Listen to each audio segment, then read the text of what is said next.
बिस्मिल्लाहिर्रहमानिर्रहीम। दो अहम खबरें हैं, दोनों पे आज डिस्कशन करेंगे। सियासी मामलात का भी जायज़ा लेंगे और अफगानिस्तान के साथ कशीदगी का भी जायज़ा लेंगे।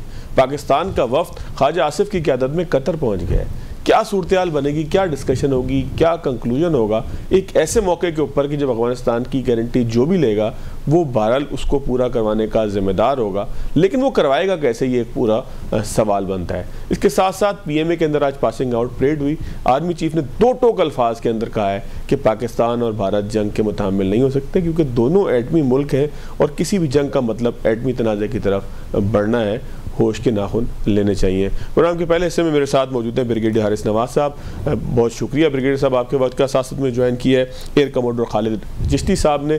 हाल चिश्ती साहब सर आपका भी शुक्रिया। हारिस साहब सर आप भी फरमाइएगा सर, क्योंकि आप हुकूमत का पार्ट भी रहे हैं निगरान दौर में, ज़्यादा बेहतर तरीके से इसको एलोबरेट कर पाएंगे कि पाकिस्तान का वफ्द ख्वाजा आसिफ साहब की क़यादत में दोहा पहुँच गया है, कतर पहुँच गया है। तो क्या आप समझते हैं कि इस बातचीत से कोई ऐसा नतीजा निकल सकेगा कि जिसको हम कहें कि कोई कंस्ट्रक्टिव चीज़ हो गई है, या ये भी गुफ्तन नशिस्तन बर्खास्तन है? और फिर ख़ास तौर पर कि अगर एक फ़रीक जिसका नाम अफ़गान तालिबान है उनका कोई आगे पीछे ही ना हो, उनकी अगर कोई गारंटी दे भी देगा तो वो उस गारंटी को पूरा कर पाएंगे नहीं कर पाएंगे, इसके कॉन्सिक्वेंसेस क्या निकलेंगे? एक मैं एमओयू साइन कर लूँ, गारंटी दे दे, लेकिन एक बंदे में कैपेबिलिटी ना हो एक फरीक के अंदर, तो क्या सर इसका मुस्तकबिल नज़र आ रहा है? मुज़ाकरात कहाँ आपको जाते नज़र आ रहे हैं?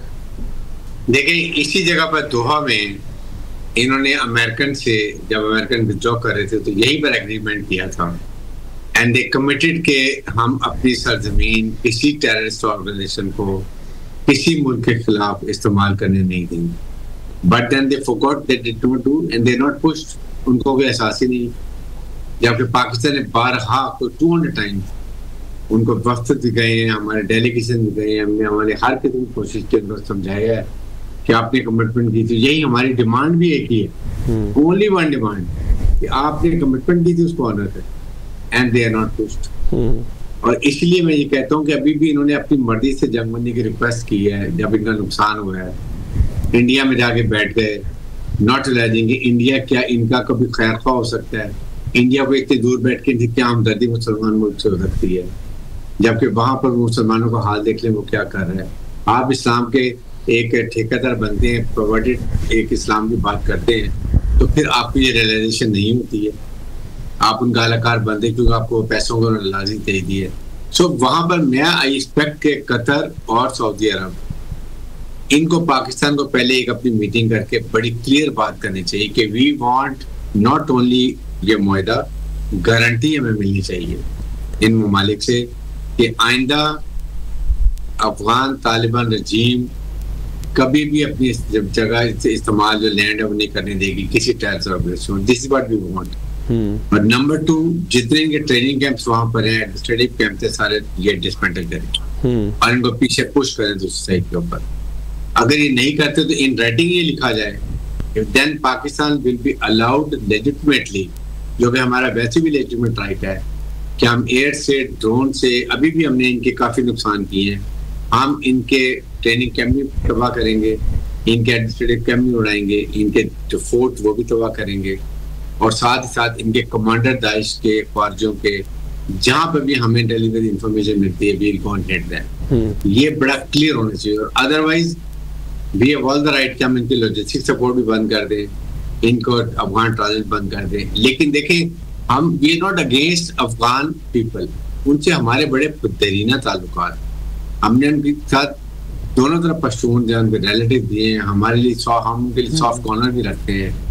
Then it is, they have to decide कि या तो इनकी इलेक्टोरल regime को चेंज करें, ना पॉलिटिकल इंक्लूसिव गवर्नमेंट है, ना एथनिक बैलेंस्ड है, वहां पर सिर्फ पश्तून ने अपनी 40% जो परसेंट है उस पर हुकूमत बना दी है, ना उज़्बेक से हैं, ना ताजिक से हैं, ना हजाराज हैं, कोई भी नहीं है।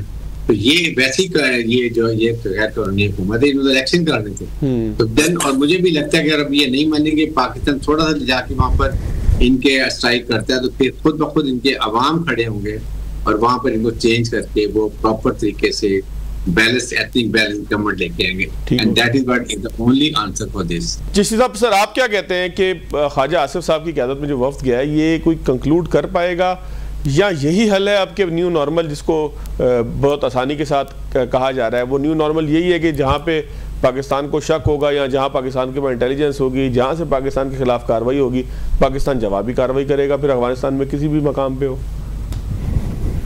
बहुत शुक्रिया फवाद, आपने इनवाइट किया। और ब्रिगेडियर हारिस बिल्कुल ठीक कह रहे थे कि देखिए इनका ट्रैक रिकॉर्ड ऐसा नहीं है जो हम कहें कि प्राउडली हम ट्रस्ट कर सकते हैं, क्योंकि अमेरिकन के भी जब इन्होंने एग्जिट किया था अमेरिकन ने अभी तालिबान टेक ओवर से पहले, तो कहा जाता है कि 2 साल पहले ऑलमोस्ट ये एग्रीमेंट हो गया हुआ था अमेरिकन का, जब दोहा में मुज़ाकरात हो रहे थे, और उसमें ये तालिबान ने एश्योर कर दिया था कि हम आप पे टेररिज्म और इस तरह की जो वॉर नहीं करेंगे, कुछ भी इम्पोज आपको, यानी उसको पीसफुल एग्जिट देंगे।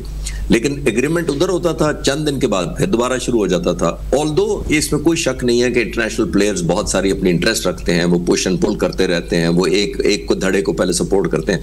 अभी भी कहने को 18-19 सेगमेंट्स हैं या फैक्शंस हैं इनके, लेकिन 5-6 बहुत स्ट्रांग है।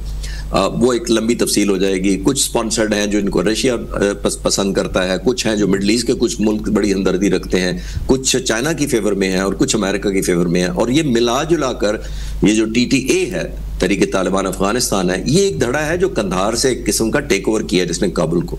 तो टेक्निकली देखा जाए तो काबुल एक किस्म का टेक ओवर किया इन फोर्सेस ने फ्रॉम कंधार, तो उनके लिए ये एलियन है। वहां पे लोकल फोर्सेस भी हैं, नॉर्दर्न अलायंस भी है, अहमद शाह मसूद का बेटा भी है, बहुत सारे फैक्शंस हैं। तो मैं ये अर्ज करना चाह रहा हूं कि ये अपनी पुश एंड पुल करते रहते हैं। बदकिस्मती ये है, ये नहीं है कि उनकी कैपेबिलिटी नहीं है, उनको सब हाइडआउट्स पता होते हैं, उनके वेपनाइजेशन का पता होती है, उनको प्लान्स भी ऑलमोस्ट पता ही होते हैं कि किधर हो रहा है। लेकिन तहरीक तालिबान जो इस वक्त हुकूमत में है बुनियादी तौर पर, वो इन टेररिस्ट को जो TTP के हैं उनको ज्यादा इसलिए चेक नहीं करती कि कहीं हमने ज्यादा मैसिव ऑपरेशन के खिलाफ किया तो ये ISS और दाइश और बहुत सारे जो जैसे मैंने कहा नॉर्दर्न अलायंस और उनके साथ मिलके हमें टॉपल ना कर दें। तो वो एक कंफर्ट जोन में खुद भी रहते हैं और इनको भी कहते हैं, वो जुबानी जमा तफरीक जिसको कहते हैं वो कर लेते हैं, एग्रीमेंट कर लेंगे, एश्योरेंस कर लेंगे।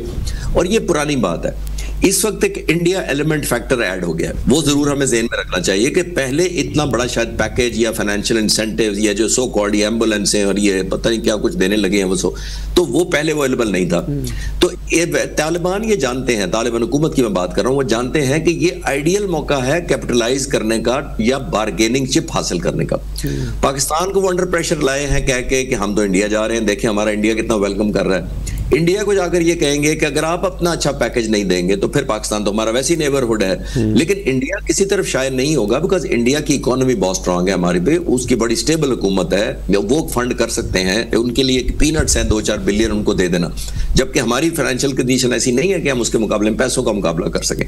तो ये मेरा ख्याल है रिसोर्स फंड जिसको कहते हैं ना कैश स्टार्व्ड कंट्री है, जो कैश दे देता है वो उसकी अलाइनमेंट उसकी तरफ स्विच कर लेते हैं, अपनी लॉयल्टी या प्रायोरिटाइज इससे कर लेते हैं। तो अनफॉर्चुनेट है, बट लेट्स होप कि ये कोई नतीजा निकाल पाए।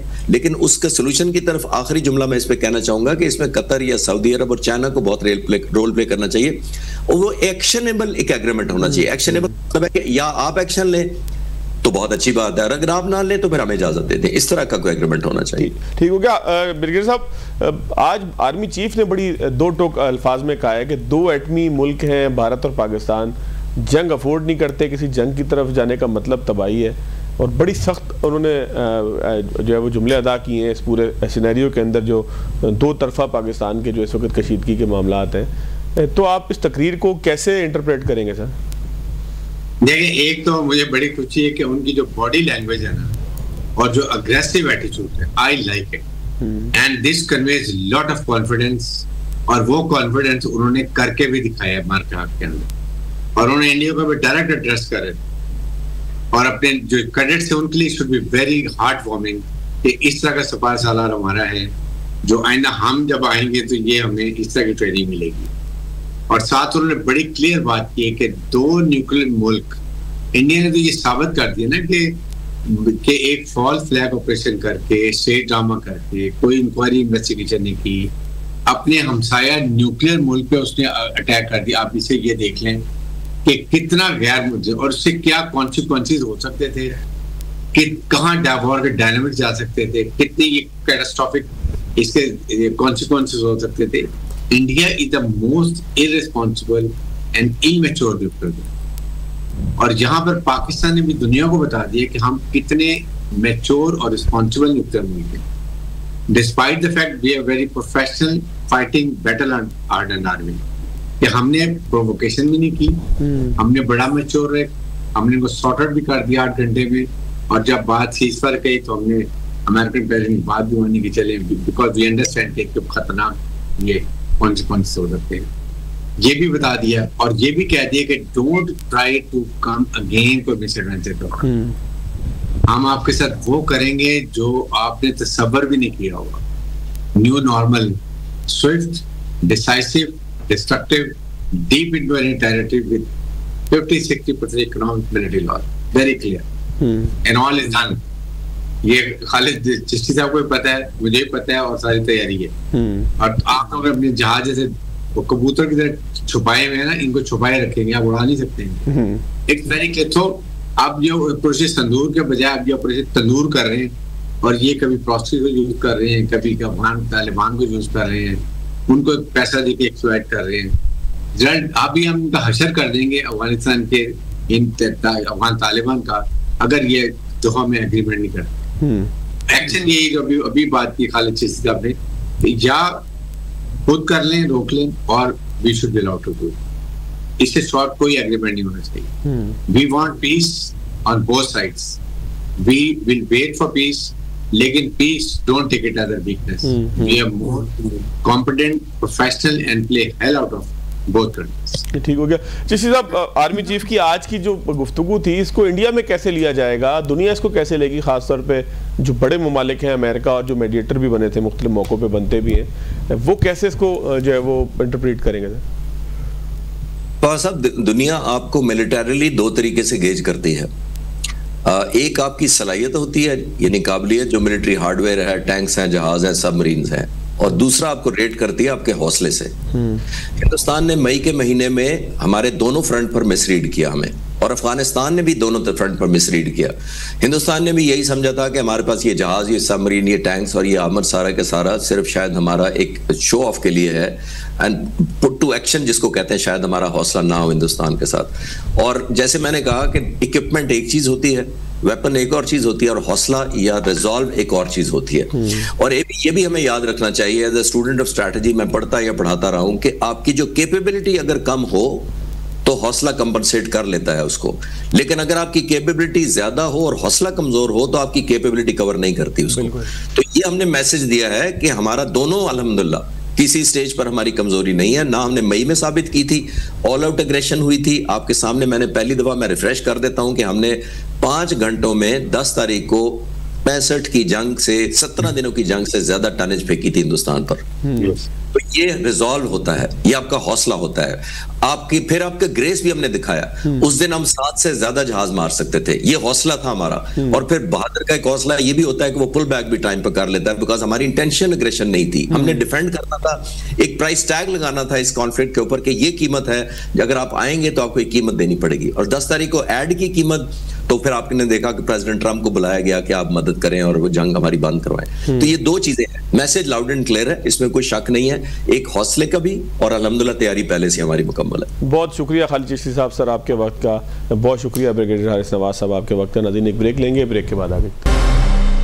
ब्रेक के बाद खुशामदीद। आसमा चौधरी साहिबा मेरे साथ मौजूद है, सीनियर सहाफ़ी हैं, तज़कियाकार हैं, आपका बहुत शुक्रिया। साथ साथ में ज्वाइन किया माजिद निज़ामी साहब ने, मौके के सीनियर सहाफ़ी हैं, तज़कियाकार हैं। निज़ामी साहब आपका भी शुक्रिया। मैडम, आप ही फरमाइएगा कि KPK हुकूमत का अदम ताउन है। एक जानिब जो है वो हम देख रहे हैं कि सरहद तक जंग पहुँच गई है, हालात कोई बहुत अच्छी उसमें नहीं है। फिर उन पर तबसरा भी हो रहा है, KPK के जो नए चीफ मिनिस्टर हैं, तजिया भी हो रहा है कि जी वो उनकी प्रायोरिटीज़ है जो है वो ख़ित्ते में, इलाके में दहशतगर्दी रोकना नहीं है, वो कप्तान चप्पल बनवा रहे हैं, वो इस तरह के मामलात कर रहे हैं, सीरियस नहीं है। मुजम्मिल असलम साहब को उन्होंने भेज दिया, इकोनॉमिस्ट को एक आप जो है वो भेज दें सिक्योरिटी की मीटिंग के अंदर।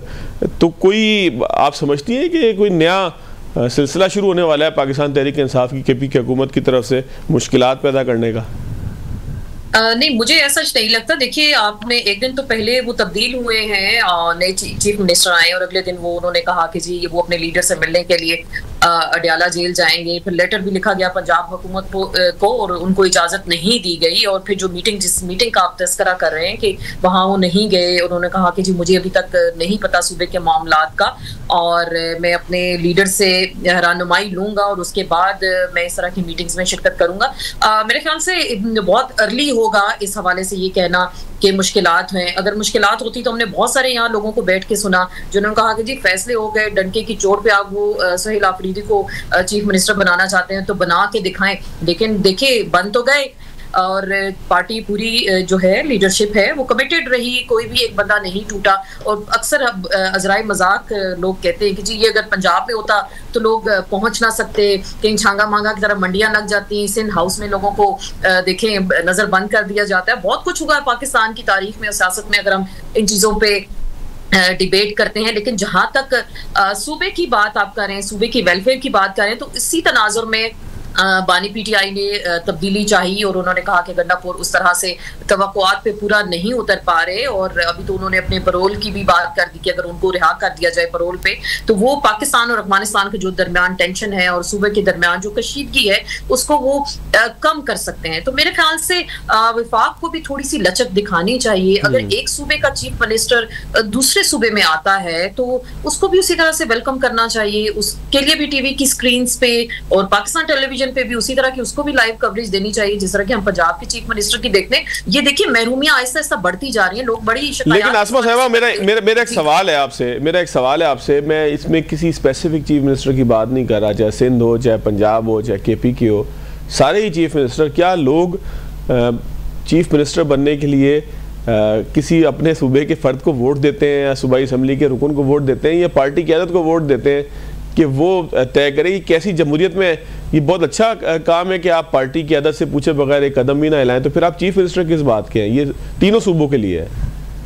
बिल्कुल तीनों सूबों के लिए और सबके लिए है। देखिए अगर असेंबली जो होती है ये नुमाइंदे होते हैं, अवाम के इलेक्टेड नुमाइंदे होते हैं, अवाम उनको इलेक्ट करके भेजते हैं और मुश्तरका फैसले होते हैं। लेकिन हमारे यहाँ तो अगर जो हम इतनी बड़ी नजरियाती बात करें तो बदकिस्मती से पाकिस्तान में इस तरह की जमहूरियत नहीं है और इस तरह का नजरिया भी प्रीवेल नहीं करता।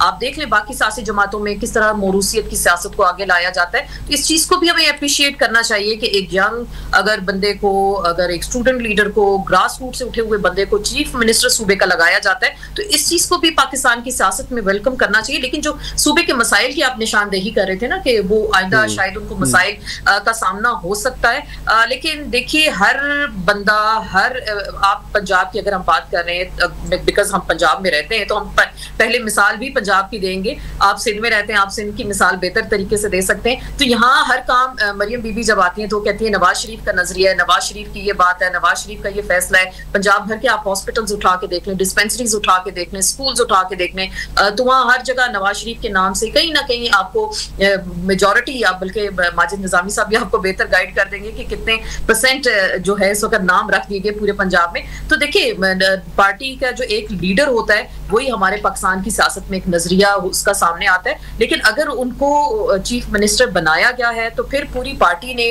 उनको वोट भी दिया है। देखिए असेंबली के अंदर लोग बहुत इधर उधर हो सकते थे, हॉर्स ट्रेडिंग की तो तारीख भरी पड़ी है पाकिस्तान की सियासत में, तो ये बहुत सारी चीजें तो सामने आई हैं। अगर अब जाहिर बात है वो सूबा जब आप चलाएंगे, वो इस मनसब पे बैठेंगे, बेहतर तौर पे उनको ब्रीफ किया जाएगा कि आपने कैसे मामलात को चलाना है। विफाक के साथ बहरहाल बिल्कुल हर तरह से एक उनकी कोऑर्डिनेशन होगी। एक बहुत बड़ा सूबा है, देखिए वहाँ पे ऑलरेडी हालत जंग में है, हम देख रहे हैं फाटा के इलाकों में और ट्राइबल एरियाज में किस तरह से दहशतगर्दी की कार्रवाइयां आए रोज हो रही हैं, हमारे जवान शहीद हो रहे हैं। तो इसमें बिल्कुल कोऑर्डिनेशन होनी चाहिए सिक्योरिटी से मुल्हिका जो उनके इदारे हैं और चीफ मिनिस्टर। देखिए जब आप इस सीट पे बैठ गए तो फिर आप एक सूबे के चीफ मिनिस्टर हैं, पूरे सूबे की आवाम की उमंगों के नुमाइंदे होते हैं और जिस तरह उस सूबे की आवाम सोचेंगे आपको वही फैसले करने होंगे। तो बहरहाल गंडापुर साहब को भी तो आपने देखा मोहसिन नकवी के बारे में किस तरह की जुबान इस्तेमाल करते थे, लेकिन जब वो पेशावर आते थे तो बड़ा उनको वार्म वेलकम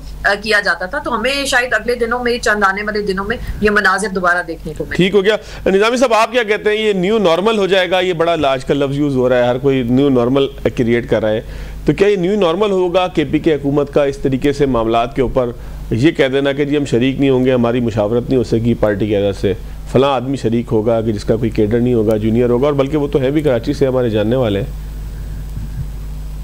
जी बिल्कुल, मैं तो इसको न्यू नॉर्मल नहीं बल्कि न्यू एब नॉर्मल समझता हूँ।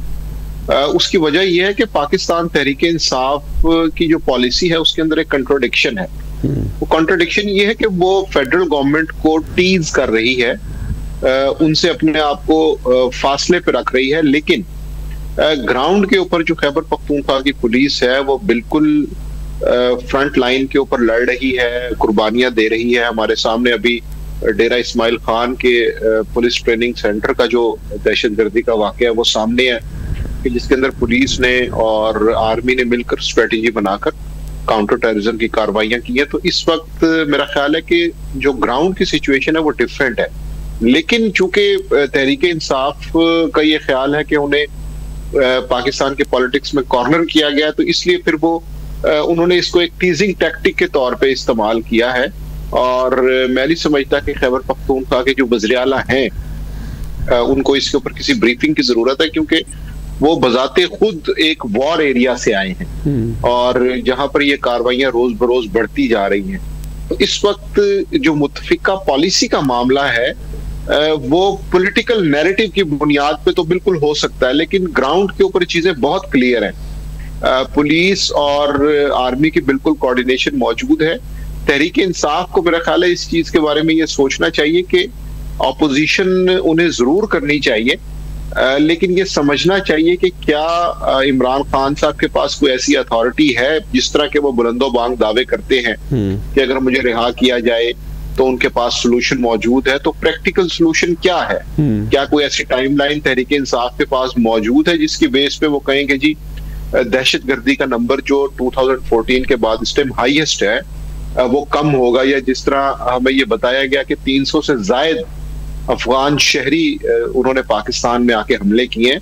तो ये जो सर्कल चल रहा है इसके लिए एक लार्जर पॉलिसी की जरूरत है जिसमें पॉलिटिकल पॉइंट स्कोरिंग की मेरा ख्याल है गुंजाइश नहीं है। ठीक। और हुकूमत को भी ये समझना चाहिए कि अगर आप सियासी अदम इस्तेहकाम वाली कैफियत के अंदर ये चाहें कि एक स्ट्रेटेजी बन जाए तो ऐसा भी नहीं होने वाला। ठीक हो गया। आसपास साहब, तहरीक लब्बैक के ऊपर पाबंदी लगी है, ये कसूर किसका है? क्या पंजाब हुकूमत ज्यादती कर रही है ये काम करके, या तहरीक लब्बैक उस जगह पर ले गई थी कि गोल्डन टेम्पल बन गया उनका पूरा जो सिस्टम है?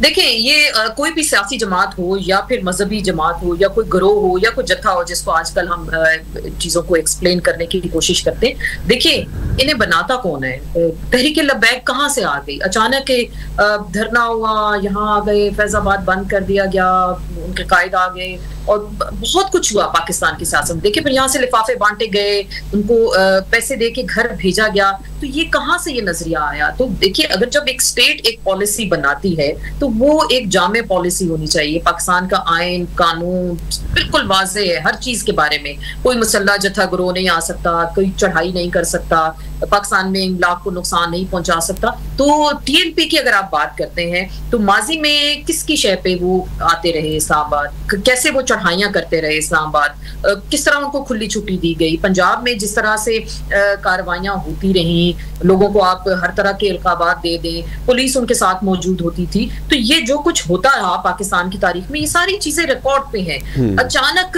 दोबारा से टीएलपी का आ जाना सड़कों पर। हम इस्लामाबाद में यहाँ रहते हैं, 5 दिन यहाँ देखिए मैसूर होके लोग घरों में रह गए, हालांकि वो इस्लामाबाद नहीं पहुंचे थे।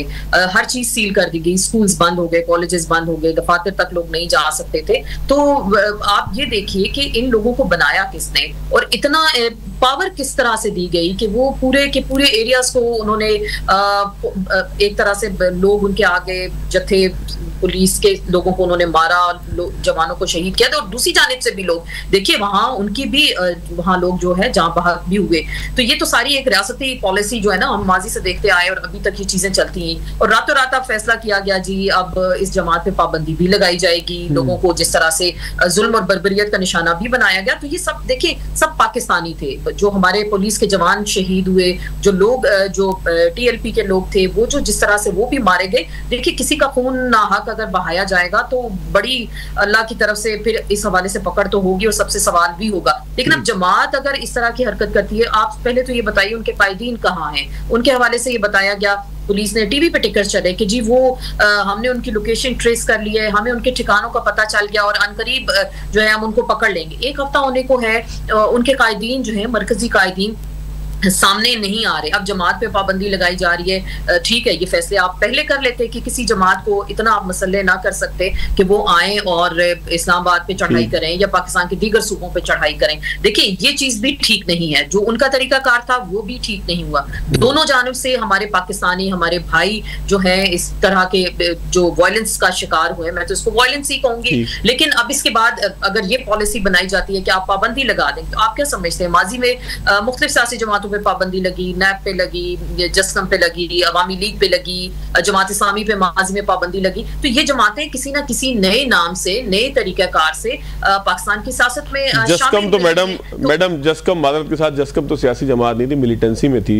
मैं तो मिलिटेंसी थी, चले आप, लेकिन लोग तो फिर देखिए कहीं ना कहीं पर दोबारा शामिल हो जाते हैं ना। आप इनको मिलिटेंट आज कह देते हैं, कल को वो फिर किसी सियासी जमात का हिस्सा होंगे। तमाम सियासी जमातों को इसी तरह से बैन किया गया ना, ये दहशतगर्द है, पाकिस्तान के इमलाक को नुकसान पहुंचाया है, ये सियासी लोग नहीं है। तो आज इस जमात पे अगर आप पाबंदी लगा रहे हैं तो क्या ये इस चीज की कोई इस चीज की वेरिफिकेशन कर सकता है कि क्या यही लोग दोबारा से किसी सियासी जमात का किसी नए नाम से तो नहीं सामने आएंगे? आप वोट को देख लीजिए, देखें पीटीआई और नून लीग के बाद सबसे ज्यादा वोट टीएलपी ने हासिल किए अभी जो रिसेंट इलेक्शन हुए हमारे 2023 के। तो आप इन सारी चीजों को भी तो जहन में रखिए। तो अगर ये इस तरह की पाबंदियां लगाई जाती हैं तो आप क्या कोई बता सकेगा कि कल को ये लोग दोबारा नहीं आ जाएंगे? पहले 6 महीने की आपकी गुफ्तगू से एक बड़ा इंपॉर्टेंट सवाल आया, मैं जरा माजिद साहब की तरफ ले जाऊं। माजिद भाई, सवाल ये है कि क्या टीएलपी ने वो रेड लाइन क्रॉस कर ली थी कि जहां रियासत इतना सख्त उनके खिलाफ एक्शन लेती? नंबर 1। नंबर 2, क्या इस तरीके से टीएलपी को ख़त्म किया जा सकेगा जिस तरह से मैडम कह रही हैं कि वो किसी नए नाम से आ जाएंगे और माजी में भी ऐसे ही होता रहा? देखिए, इसमें 2 बड़े इंपॉर्टेंट पॉइंट हैं। पहली बात तो ये है कि रियासत की पॉलिसी से मजमूई तौर पर मुझे इख्तलाफ इसलिए है कि टीएलपी ने पंजाब की जो मजहबी हरकियात हैं या जो बड़े बेसिक लेवल की सोसाइटी का स्ट्रक्चर है उसे खराब किया है और इस पर रियासत खामोश रही है। इसी बुनियाद पर जब मैं रियासत को देखता हूं तो रियासत की जानिब से वो कार्रवाई नहीं की गई। मिसाल के तौर पर अभी पिछले दिनों ही फैक्ट्स एंड फिगर्स जारी किए गए कि इतने पुलिस वाले शहीद हो गए, इतने 70 के करीब माजूर हो गए। तो ये डाटा क्या आज रियासत को पता चला है कि टीएलपी ये कर रही थी?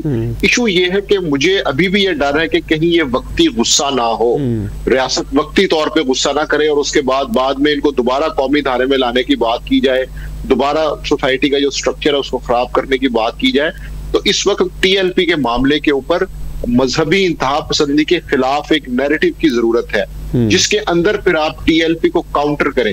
टीएलपी को इसलिए काउंटर नहीं करना चाहिए कि वो इस्लामाबाद आ रहे थे तो अगर वो इस्लामाबाद ना आए तो उनकी बाकी जितनी भी गैर कानूनी मुजरिमाना हरकतें हैं वो जायज हो जाएंगी। ऐसा नहीं होना चाहिए। अगर आपको सिर्फ इस्लामाबाद का मसला है तो फिर पॉलिसी के अंदर फ्लॉ रहेगा। मेरा ख्याल है कि टीएलपी को एक मजहबी इंतहा पसंदी के नुक्ता नजर से देखने की जरूरत है और इसी के तहत उनको काउंटर करने की जरूरत है। अगर ऐसा नहीं होगा तो फिर 4-6 महीने बाद हमारे सामने 2021 की भी मिसाल है कि जिसके अंदर हमने ये देखा कि ये सारी की सारी चीजें जो है उसमें एक एक स्टेप रियासत पीछे चली गई और उसके बाद फिर ये सारा मामला शुरू हो गया। तो अगर इस दफा आप काउंटर करना चाहते हैं तो एक नैरेटिव की बेस पे इनको काउंटर करें। इस बात पे काउंटर ना करें कि ये इस्लामाबाद क्यों जा रहे थे। अगर इस बात पे काउंटर करेंगे तो रियासत की पॉलिसी के अंदर खामी रहेगी। बहुत शुक्रिया माजिद निज़ामी साहब आपका, आसमा चौधरी साहब आपका। नाज़रीन, प्रोग्राम से आज के लिए इतना ही इजाज़त दीजिएगा। अल्लाह।